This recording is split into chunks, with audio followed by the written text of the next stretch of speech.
হজে যারা যাবেন, যাওয়ার সময় যদি মারা যান তাও লাভ, হজে গিয়ে যদি বেঁচে যান তাও লাভ, হজে গিয়ে মরলেও লাভ, বাঁচলেও লাভ।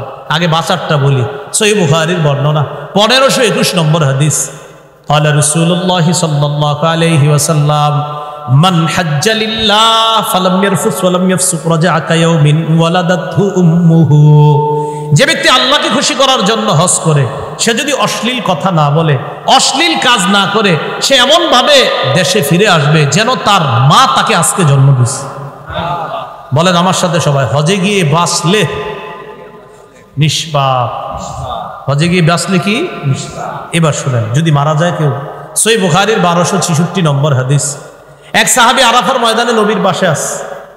ইদ ওয়াকাআ আন রাহিলাতিহি ফাaqsa'athu বাইনামা রাজুলুন ওয়াকিফুন মা রাসূলিল্লাহ সাল্লাল্লাহু আলাইহি সাল্লাম বিআরাফা। এক ব্যক্তি নবীর পাশে আরাফার ময়দানে, এই ব্যক্তি ইদ ওয়াকাআ আন রাহিলাতিহি, তার বাহন থেকে পড়ে গেছে, ফাaqsa'athu, ঘাড় মচকে লোকটা মারা গেছে।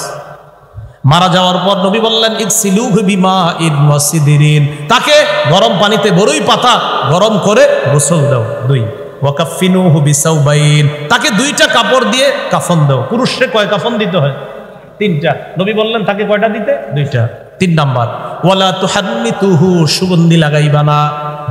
ওয়ালা তুখাম্মিরু রাসাহু, তার মাথা ডাকবা না। আল্লাহ নবী বলেন ফাইন্নাহু ইউবআসু ইয়াউমাল কিয়ামাতি মুলাব্বিয়া, কেননা কিয়ামতের ময়দানে এই ব্যক্তি লাব্বাইক আল্লাহুম্মা লাব্বাইক বলতে বলতে কবর থেকে উঠবে।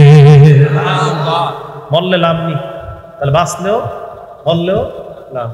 নবী বলেন মান খারাজা হাজ্জান ফামাতা কুতিবা লাহু আজরুল হাজ্জি ইলা ইয়াউমিল কিয়ামা, হজের উদ্দেশ্যে বের হয়ে যদি কেউ মারা যায়, কিয়ামত পর্যন্ত তার আমলনামায় হজের সওয়াব লিপিবদ্ধ হবে। তাহলে হজে গিয়ে বাঁচলে লাভ, হজে গিয়ে মরলেও লাভ। এই জন্য আমরা এই হজের যারা ইচ্ছা করেছে আর যাদের সামর্থ্যবান আমরা আছি, আমরা ইনশাআল্লাহ হজটা আদায় করে নিব। বলেন ইনশাআল্লাহ, সবাই বলেন ইনশাআল্লাহ। তাহলে রাসূল সাল্লাল্লাহু আলাইহি সাল্লাম বললেন হজ করা সামর্থ্যবানদের জন্য জীবনে একবার হজ করা ফরজ। একবার যে ফরজ এটার দলিল স্পষ্ট আছে। আবু দাউদের 1721 নম্বর হাদিস।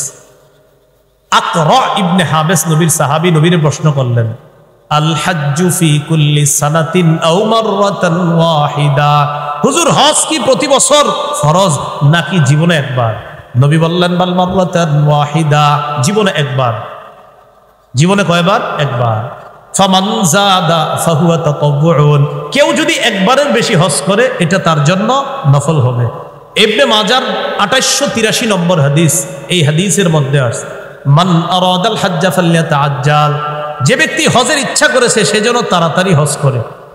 ফাইন্নাহু ক্বাদ ইয়ামরাদুল মারিদ ওয়া তারিদুল হাজা ওয়া তাদিল্লুদ দাল্লা ওয়া তারিদুল হাজা, হতে পারে সে অসুস্থ হয়ে যাবে, হতে পারে বাহন হারিয়ে যাবে, হতে পারে প্রয়োজন এসে যাবে, আর ওই প্রয়োজনের কারণে সে আর হজ করতে পারবে না। নবী বলেন হজের ইচ্ছা করলে, সামর্থ্য থাকলে তাড়াতাড়ি হজ করো।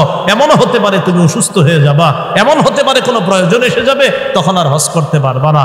করোনার সময় হজ বন্ধ ছিল, অনেক মানুষ হজে যাওয়ার জন্য টাকা জমাইছে, কিন্তু করোনার সময় হজে যাইতে পারে নাই।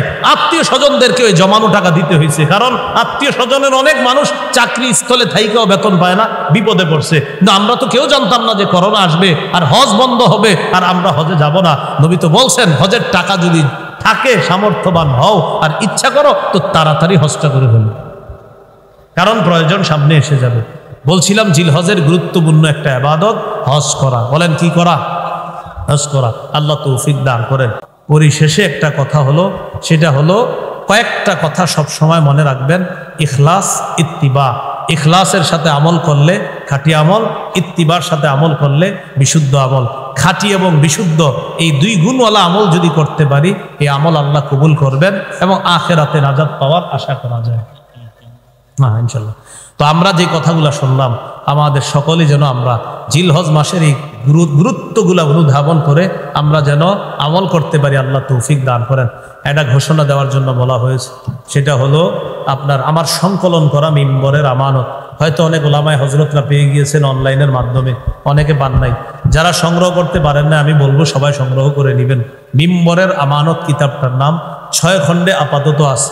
প্রথম খণ্ডের সন্তানের 64টি অধিকার, জামাই বউ দুজন মুখস্থ করে ফেলবেন। প্রথম খণ্ডটা সন্তানের 64টি অধিকার, যারা বিয়ে করেন নাই তারাও প্রথম খণ্ডের 41 পৃষ্ঠার আগ পর্যন্ত পুরো মুখস্থ করে ফেলবেন।